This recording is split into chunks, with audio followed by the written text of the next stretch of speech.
America అంటే ఒకప్పుడు అందరికీ ఒక భయం ఉండేది. ఇప్పుడు ఆ పరిస్థితి అయితే కనిపించట్లేదు. చిన్న చిన్న దేశాలు కూడా అమెరికా వైఖరిని తప్పుపడుతున్నాయి. బహిరంగంగా ఎండగడుతున్నాయి. ఏం పీకుతావో పీక్కో అనే విధంగా మాట్లాడుతున్నాయి. ఇది మరి ట్రంప్ తీసుకున్న విధానాలు ఒక కారణం కావచ్చు. ఆయన అవలంబిస్తున్న వైఖరి ఎవ్వరికీ కూడా నచ్చట్లేదు. దమ్ముంటే అడుగుపెట్టు. ఇది ఎవరంటున్నారండి దమ్ముంటే అడుగుపెట్టని? అసలు ఊహించిన విధంగా వాళ్ళు ఇచ్చే వార్నింగ్లు. ట్రంప్కు ఆఫ్ఘనిస్తాన్లోని తాలిబన్ల ప్రభుత్వం దిమ్మదిరిగే రిప్లై. తాలిబన్ల ప్రభుత్వం దిమ్మదిరిగే రిప్లై ఇచ్చింది ట్రంప్కి. ఏవో అగ్రరాజ్యాలు కాదు, అగ్ర దేశాలు కాదు. రాజ్యాల్లో ఇప్పుడు లేవనుకోండి, దేశాలు. ఒకప్పుడైతే ఏవో అగ్రరాజ్యాలకి చిన్న చిన్న సామంతరాజులే ఫైటింగ్ అని చెప్పేవారు, రాతి ఏల్చుకుందాం అనేవారు, దమ్ముంటే అడుగు పెట్టనివారు, సవాళ్ళు విసిరేవారు, యుద్ధాలు జరిగాయి. ఇప్పుడు ఆ పరిస్థితి అమెరికాకు వచ్చింది. అగ్రరాజ్యంగా అనేవాళ్ళు పెద్దన్న పాత్ర పోషించాల్సిన అవసరం ఉంది. అంతేగాని మేము పెద్దోళ్ళమి, మేము ఏది చెప్తే అది చేయండి, మేము కూర్చోమంటే కూర్చోవాలి, నుంచోమంటే నుంచోవాలి, పడుకోమంటే పడుకోవాలంటే ఆటలు సాగవు. ఆ రోజులు పోయినాయి. అందుకనే తాలిబాన్లు రొమ్ము విరుస్తున్నారు. దమ్ముంటే రాని సవాలు విసురుతున్నారు అమెరికాకి. తిక్కలోడు ఎర్రోడుగా విమర్శలు ఎదుర్కొంటున్న ట్రంప్ పిచ్చి కుదిరిస్తామంటూ వార్నింగ్. బాగ్రామ్ ఎయిర్ బేస్ కాదు కదా, ఇంచు భూమి కూడా ఇవ్వమంటూ ట్రంప్కి తెగేసి చెప్పిన తాలిబాన్ విదేశాంగ మంత్రి అమీర్ ముక్తాజీ ఏమంటున్నాడండి? ఎయిర్ బేస్ కాదు, బాగ్రామ్ ఎయిర్ బేస్ కాదు, ఇంచు భూమి అంటే ఒక సెంటు భూమి కూడా నీకు ఇచ్చే పనే లేదు. ఏం చేస్తావో చేసుకో, దమ్ముంటే రా. ఇది కదా ట్రంప్కి మామూలు దెబ్బ, ఇది ఊహించిన దెబ్బ కదా. తాలిబాన్ల ప్రభుత్వం ఆ రకంగా హెచ్చరిస్తున్నదంటేని. ఇక ట్రంప్ తొలిసారి అధ్యక్షుడిగా ఉన్నప్పుడు ఆఫ్ఘనిస్తాన్ను వదిలేసిన అమెరికా, పాలకులను గద్దె దింపి అధికారం చేజిక్కించుకున్న తాలిబాన్లు. ప్రపంచంలో తొలిసారిగా తాలిబాన్లకు వశమైన దేశం ఆఫ్ఘనిస్తాన్ను అధికారికంగా గుర్తింపు ఇవ్వని ప్రపంచ దేశాలు ఏవి కూడా వాటికి గుర్తింపు ఇవ్వట్లేదు. అయితే ఐరాస సహా ప్రపంచ దేశాలు గుర్తింపు కోసం సంస్కరణలు అమలు చేస్తున్న ఆఫ్ఘనిస్తాన్ మధ్య ప్రాచ్యంలో ముస్లిం అరబ్ దేశాలన్నీ ఏకం కావడంతో మారిన అమెరికా వైఖరి. ఇక ముస్లిం దేశాలపై అమెరికా ఆధిపత్యం కొనసాగించడంపై ట్రంప్ ఫోకస్. ఆఫ్ఘనిస్తాన్లో గతంలో తాము వాడుకున్న బాగ్రామ్ వైమానిక స్థావరాన్ని తిరిగి ఇవ్వాలని బెదిరింపులు.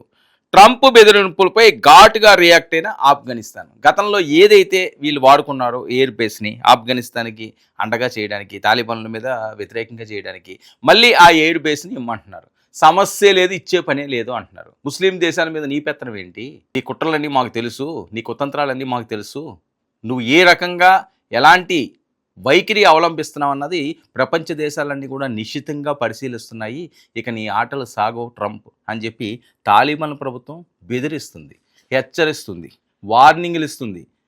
దమ్ముంటే అడుగు పెట్టు అంటుంది.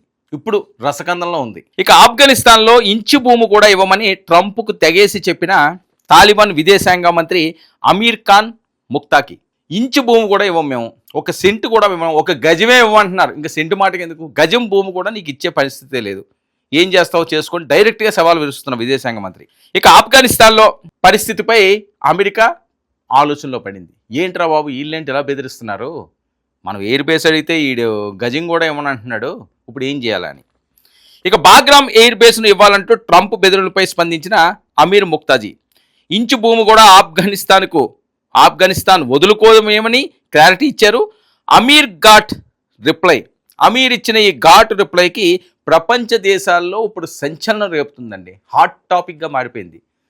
తాలిబాన్ ప్రభుత్వం అమెరికాని హెచ్చరించడమా, ట్రంప్ను హెచ్చరించడమా? అసలు ఇది ఎలా సాధ్యమైందని. పిల్లినన్నా గదిలో పెట్టి బాధితే పులి అయిపోతుంది. ఇప్పుడు పరిస్థితి అలా ఉన్నది. ప్రపంచ దేశాల పరిస్థితి ఆ రకంగా ఉంది. ఎవరికి భయపడే పరిస్థితి లేదు. అది ట్రంప్ తెలుసుకోవాలి. మంచిగా నలుగురితోటి స్నేహపూర్వకంగా ముందుకు సాగితే ఆ గౌరవం ఎప్పుడూ ఉంటుందండి. పెద్దరికం, పెద్దన్న పాత్ర అనే గౌరవానికి ఎప్పుడూ భంగం కలగదు. మన ఇంట్లో వ్యవహరించే ఆ పరిస్థితులను పెట్టి, వాళ్ళు తీసుకునే నిర్ణయాలు పెట్టి, వాళ్ళు ఇచ్చే గైడెన్స్లు పెట్టి పెద్ద పాత్ర ఇస్తారు. ఉన్నతంగా వాళ్ళని చూస్తారు, గౌరవం పెరుగుతుంది. నేను పెద్దోడిని కదా అని చెప్పి నేను పిచ్చిగా వేస్తాను, వెర్రి గంతులు వేస్తాను, ఇష్టం వచ్చినట్లుగా తందనాలు ఆడతాను అంటే పెద్దరికాన్ని ఎవ్వరు కూడా హర్షించరు. వాళ్ళకి గౌరవం ఎవరు దొబ్బే అంటారు. ఇప్పుడు అదే పరిస్థితి కొని తెచ్చుకుంటున్నాడు ఈయన ట్రంప్. ఇక ఆఫ్ఘనిస్తాన్ ఘాట్ రిప్లైతో అవాక్కైన ట్రంప్. అమెరికా నెక్స్ట్ స్టెప్ ఏంటి? ట్రంప్ దారెటు?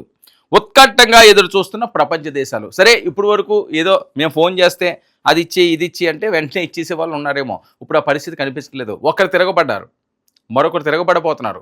అందరూ తిరగబడే పరిస్థితి వస్తుంది. ఈరోజు భారత్ వ్యతిరేకంగా నిర్ణయాలు తీసుకుంటున్నారు భారత్ మీద కొన్ని.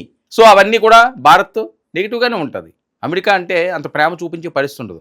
పాకిస్తాన్తో ఎలాంటి సంబంధాలు భారత్కు ఉన్నాయో తెలుసు. భారత పక్కలో బల్లెల్లో ఎప్పుడు కూడా శత్రుదేశం ఉంటానే ఉంటుంది. దానికి నువ్వు సపోర్ట్ చేస్తావు, అయినా భరించారు. ఇప్పుడు H1B వీసాల మీద ఇష్టం వచ్చినట్లుగా సుంకాలు విధిస్తున్నారు, అయినా భరిస్తారు. కానీ ఇది ఎక్కడికి వెళ్తుంది? అందరూ అలా భరించాలని లేదు కదా. ఇప్పుడు ఆ పరిస్థితి ట్రంప్కి ఒక పక్క డ్రాగన్ దేశం చూపిస్తున్నది. కేవన్ పెట్టారు వాళ్ళు ఆఫర్లు, బంపర్ ఆఫర్, మిలీనియం ఆఫర్లు పెడతారు చూసారా, ఓ ఎగబడి కొంటుంటారు. అలాంటి ఆఫర్ పెట్టారు చైనా. అప్పుడు అదొక ఇబ్బంది ఉంది. తాలిబాన్ ప్రభుత్వం దమ్ముంటే ఇక్కడికి రా, అడుగు పెట్టి చూడు, నీకేంటి ఎయిర్ బేస్లు కావాలా, నువ్వు వచ్చి అడుగు పెట్టు, గజం భూమి అంటున్నారు.